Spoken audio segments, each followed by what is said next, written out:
అర్థమవుతుందా మీకు? రైతులేగా మన కాట అదే, అది మన కాటేనా? ఊర్ల కాట రేపు గుమ్మ ముందు పోయి ఆయన అడుగుతాడు చాకర్ని.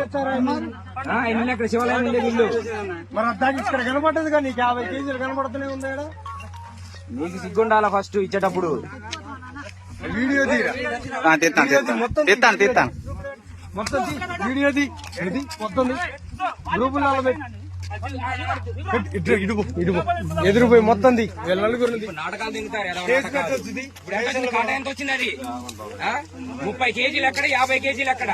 సంబంధం ఉంది అసలు? 30 కేజీలు, 20 కేజీలు సగానికి సగం తింగుతాను. నువ్వు ఎక్కడి నుంచి వచ్చినావు? ఏ ఊరు? జులూరు పాడికి చర్లకు సంబంధం ఉందా? 130-140 కిలోమీటర్లు అప్పరావు నొత్తాండు. అసలు సంబంధం లేదు. రైతులు ఇక్కడ మొట్టగుడికి పోతారా?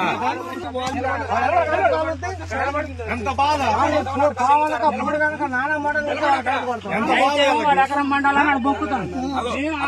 కాటా కూడా 30 కేజీలు వచ్చింది ఆట. మన కాట మీద 50 కేజీలు వస్తుంది. 20 కేజీలు మోసం,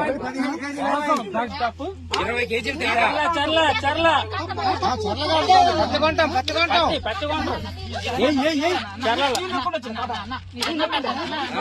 70 కేజీల మనిషి 30 కేజీల వచ్చేది.